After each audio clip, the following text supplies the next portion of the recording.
Welcome to Pick Yourself Up show. I am your host, Asagid Habtold.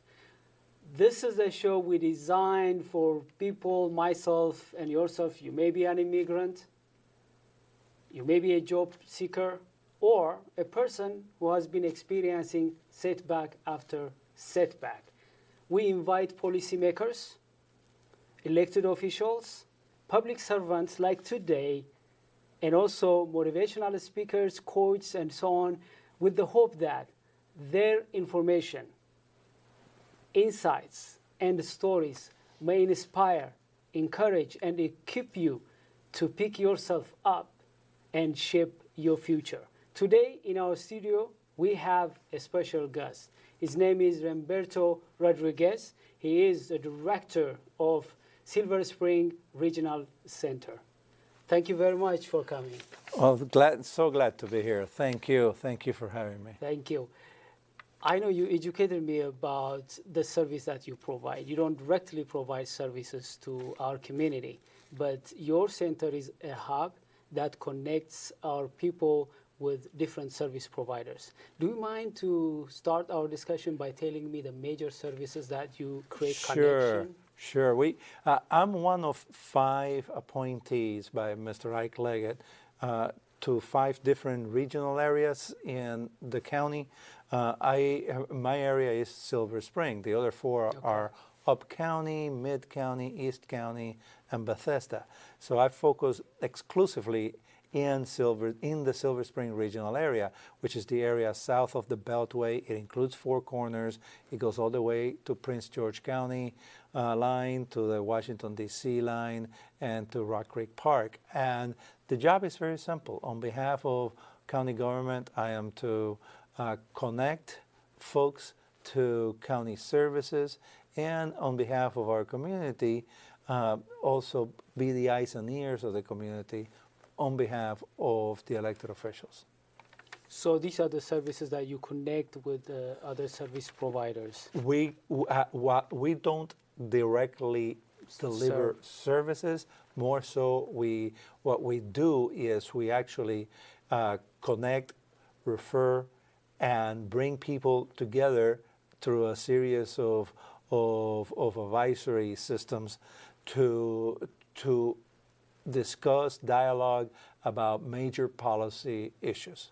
You mentioned about advisory groups. Tell me more about that. What are these advisory groups? So many years ago, this county saw that the elected officials and the county departments needed the folks on the ground, the folks that live here, the businesses that are here, to provide advice into the work of county government and to the operational work. So many of these board committees and commissions were set up, and these range from operational matters like the Department of Permitting Services or the Department of Liquor Control or Recreation, to some which are geographical, like the regional areas. Each regional area has a citizens advisory board. The name is misleading. You don't have to be a citizen to be on the board, which is intended to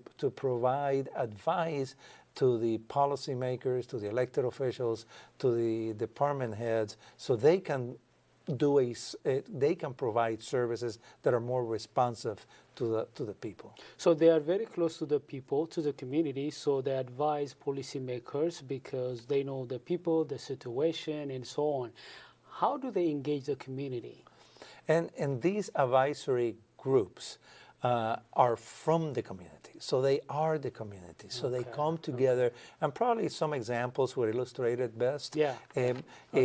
For example, this Silver Spring Citizens Advisory Board is an 18-member board of people from that geography that I described in Silver Spring, including the city of Tacoma Park, where we have, for example, at least 2 Ethiopians, a couple of 2 Latinos, folks that are renters, folks that are homeowners, folks that have been here 3 years, others that have been here their whole life. And they come together the second Monday of each month in the Silver Spring Civic Building, and the fourth Monday of the month in the Silver Spring Civic Building. And they deal with matters such as everything from affordable housing to transportation issues. In Silver Spring, we're living under construction at the moment. So how does Pepco do their work without disrupting the community? How do we make sure that the Purple Line is built in collaboration with it's a state project with the state, and that the community knows what's going on, and how can residents that are impacted by all of this, and businesses and developers, how can they have a meaningful voice in the process? So we arranged this show to help immigrants, myself and many other immigrants, and also people who are looking for jobs, and also people who may have been, experiencing some setbacks and so on and so forth, for them to be equipped to get empowered and so on. And one of the ways to equip themselves is to know what's going on in the county, and then also engage with advisory groups, policymakers, and so on. So these meetings by the advisory group, are they open to anyone? Oh, not only are they open to the public, we welcome, we encourage, we want. We are, and I'll paraphrase Mr. Ike Leggett, who always likes to say that it's not about simply having more chairs around the table. It's a matter of building a bigger table. And so that's what he has done in the 12 years he's been county executive, and he has in turn also developed the Office of Community Partnership under Mr. Bruce Adams, and that has a series of community liaisons for a liaison for the Latino community, liaison for the African community, a liaison for the Asian American, Middle Eastern, and the African community, and the faith community. Each of these advisory groups has a liaison which they meet with on a regular basis and provide that input from the perspective of the immigrant and or the African American or the faith community. That's really awesome, because the engagement with the advisory group, they may bring in some issues that are affecting them. They may be looking for some information, some support, and so on. Really, that's a great opportunity for them to come close to the advisory group, to air their concerns and ask questions and get feedback. Another thing that I have noticed, which I believe your office has been doing, is the local merchants. They have this event in the Silver Spring downtown. Would you mind? Yes. I like that event. That is going to be a lot of fun, because on May 20th of this year, 2018, in the southern part of downtown Silver Spring, an area we affectionately call Fenton Village. Exactly. That area bounded by Wayne Avenue on the north, Sligo on the south, Georgia Avenue on the west, and Fenton Street on the east. That Sunday, we have a taste the world in Fenton Village, and many of these events, taste of events, you go to somewhere and the restaurants bring the food there. We say no. What we're gonna do on May 20th is you come into that space from any corner into that super block, if you will, and you'll pick up a passport. And you'll have the list of participating restaurants. I think we have like 30. And then you go to these restaurants and you get a taste and for $2, $3, $5, Yeah. and you walk around, and there'll be music, there'll be children's activity, there'll be just the whole area comes alive, demonstrating how it comes alive most any weekday lunch or weekend evening on Friday, Saturday night. And so these are predominantly small merchants that come together and do this to celebrate the intentional diversity that is Silver Spring. I think one of the beauty of the Montgomery County is its cultural vibrancy, and events like that engage the immigrant community to be part of the community. So from your experience so far, how do you evaluate the success of those events like this one? Well, basically, technically, by the way, we have a system of, since we do passports and people fill in their names and for a prize at the end and all of this, we really have hard numbers as to how many people come and how much they spend. On a more general sense, the success is measured also by the relationships we build, by the trust we build. With the small businesses, it's about having the trust to have the county work with them when they have issues, whatever issues might be. And the issues might range from how do we appropriately dispose of grease? Sounds boring, but that's a real issue. Yeah. To how do we work with when a development comes into town and is causing some disruption for the merchants, how do we work with the developer, the county, to ensure that the restaurants, the nail salons, the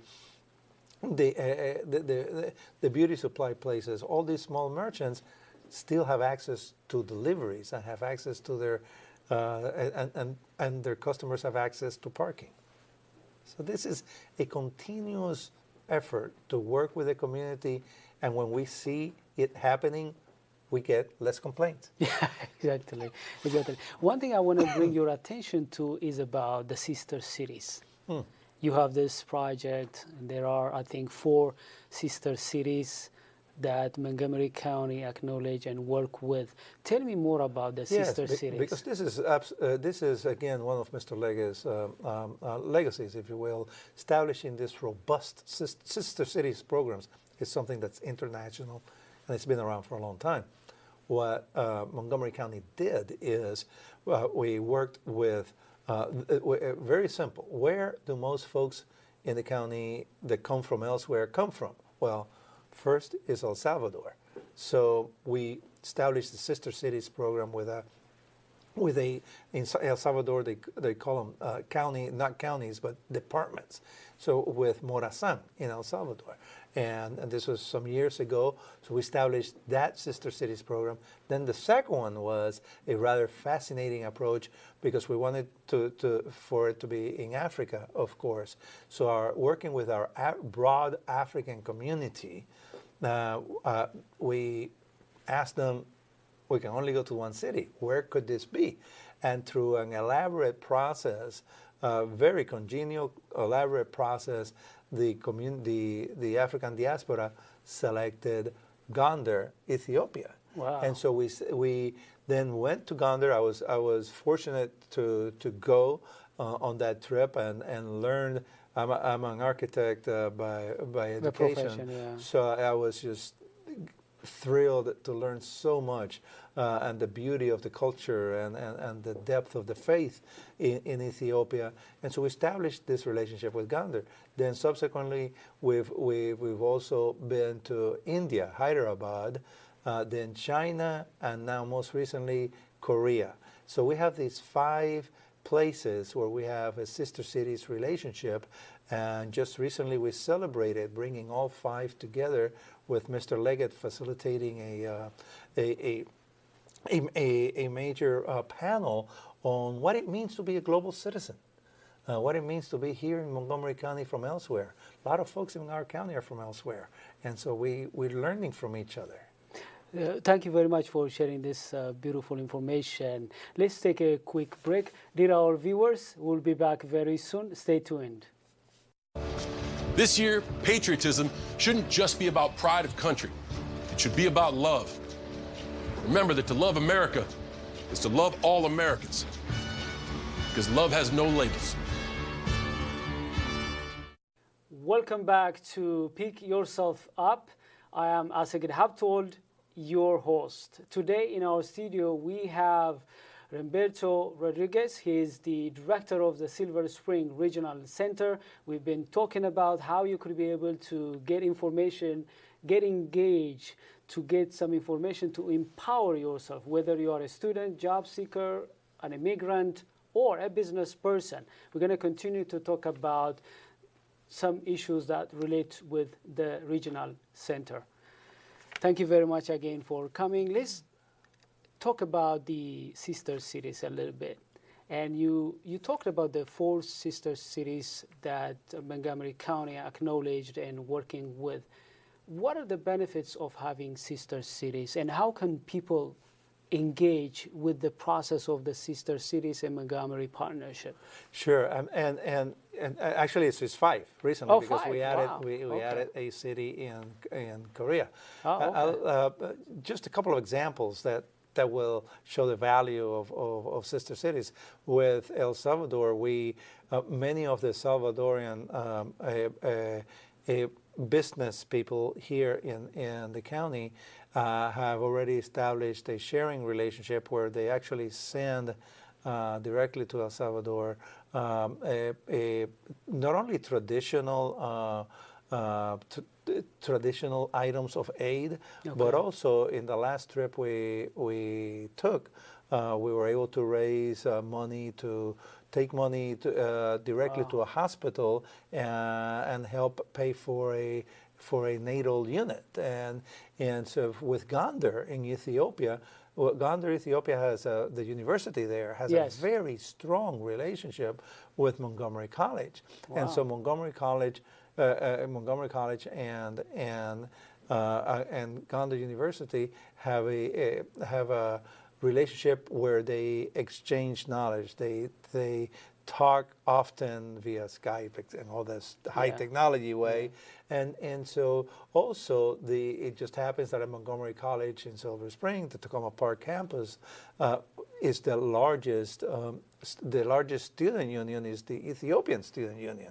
So it has really facilitated with the leadership there and the leadership in the Ethiopian community to establish a relationship which pays both for the folks over there and the folks over here. It's an equal footing type of thing. I mean, you establish these relationships for mutual benefit, and it also provides that sentimental value, of course, of being able to visit the homeland and build relationships with people that you might not know are even here in Montgomery County. And so the sister cities has a very real, tangible results, and I encourage folks to get involved.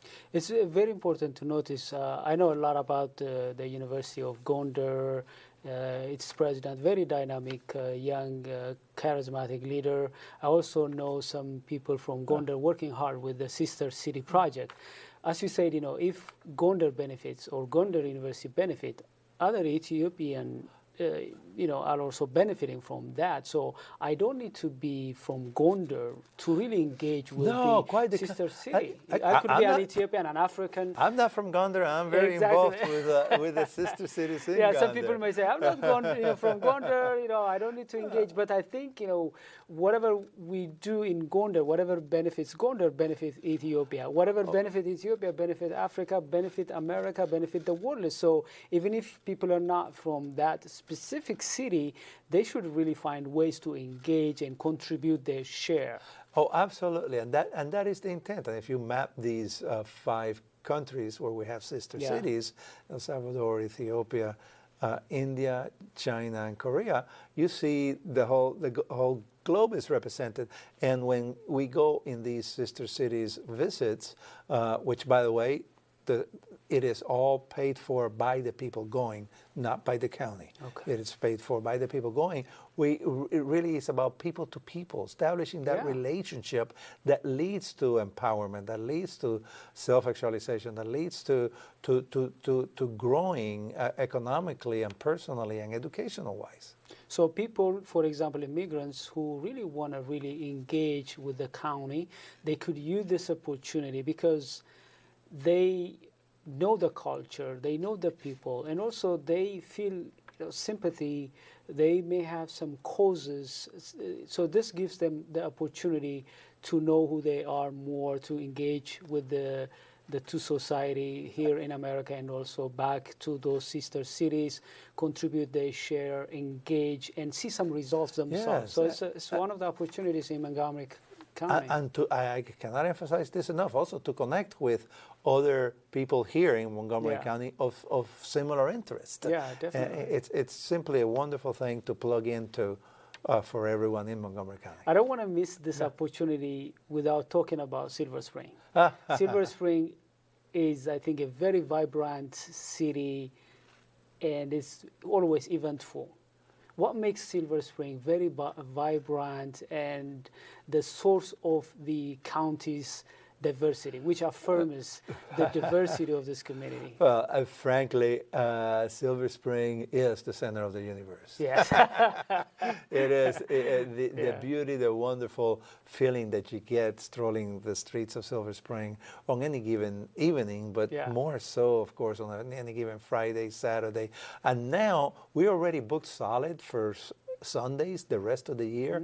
There is something happening there on Veterans Plaza and the Civic Building for the rest of the year. But it's not only Silver Spring, we're adjacent to Tacoma Park, where there are festivals almost every weekend as well. And so between Silver Spring, Tacoma Park, Langley Park, Long Branch, Littonsville, there is always something going on in the Silver Spring regional area, and most of this is free for families and folks to join in.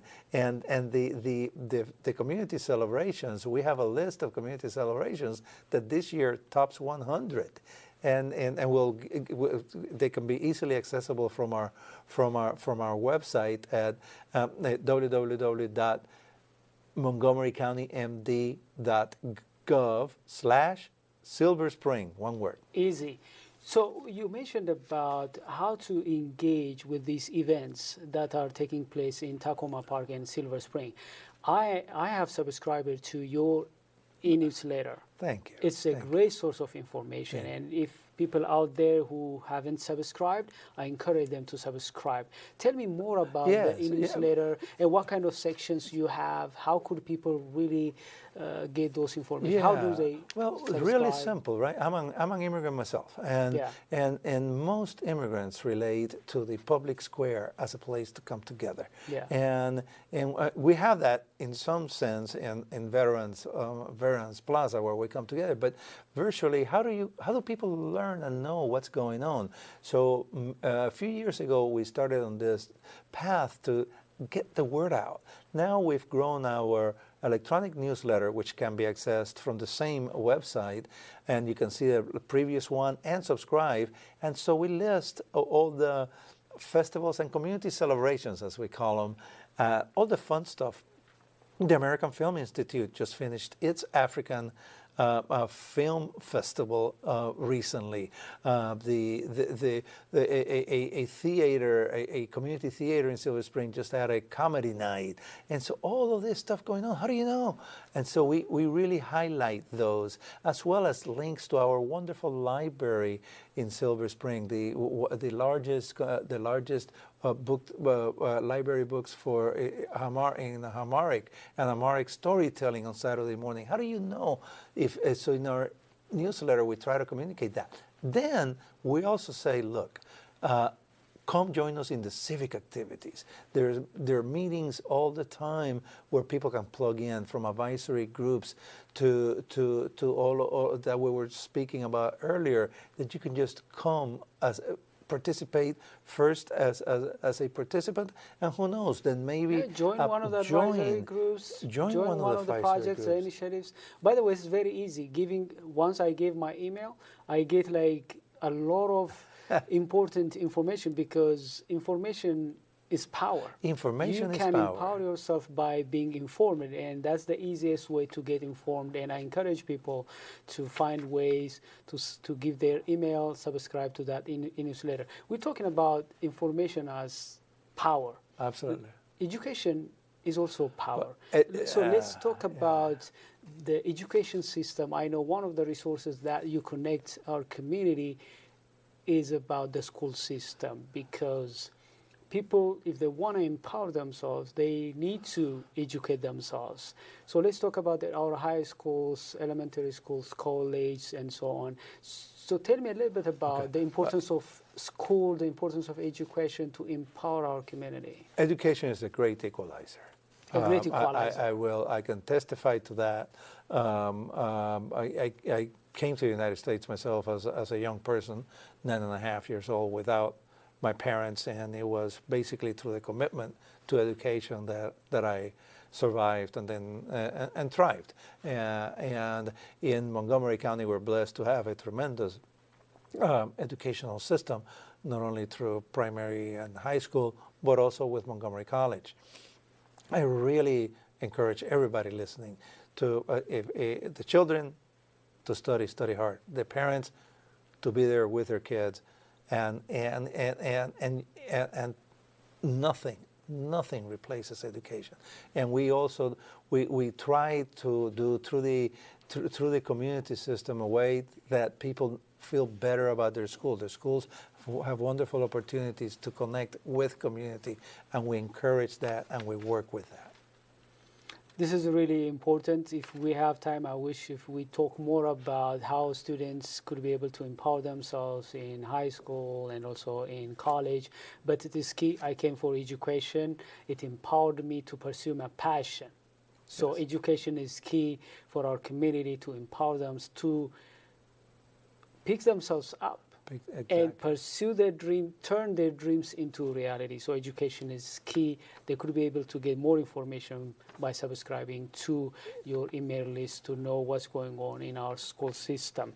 Before we finish, we have like 3 minutes. So I want to ask you a couple of questions. One, what are some of the encouraging words that you have to other immigrants? You are an immigrant. You succeeded in the United States serving others. So what encouraging words do you have? And also, how could people really get in touch with you in what you do, to know what you're doing? Well, first of all, thank you for giving me the opportunity, because I'm learning here quite a lot. I've learned quite a lot from you, and I would say, encouraging words. Frankly, look in the eyes of the other immigrants you know, and learn from them. I think we as immigrants have this natural God-given gift of really learning from each other, and we have so many wonderful examples of people from throughout the world in Montgomery County that have come and through education and hard work and, did I say education? And education really demonstrated that it is possible to become a business person, to become an educator, to become a restaurateur. And so I would say the encouraging word that I say is build the relationships with other immigrants, and frankly, build the relationships with people that have been here a long time.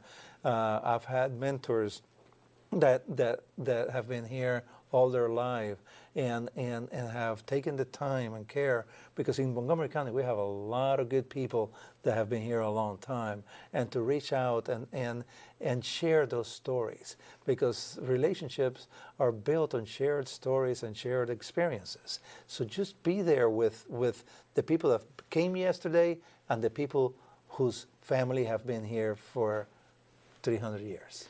How can people reach out to you and get information if they have any questions? Frankly, email is always the easiest in my electronic newsletters. As you sign up for them, you'll get it. But I have the longest name in Montgomery County, so I'll have to be real brief. It's Reemberto.Rodriguez@montgomerycountymd.gov. On behalf of our viewers, thank you very much for coming here. Our viewers, this is my hope that you enjoyed our conversation. Until I see you with another program, have a wonderful time. Thanks for watching.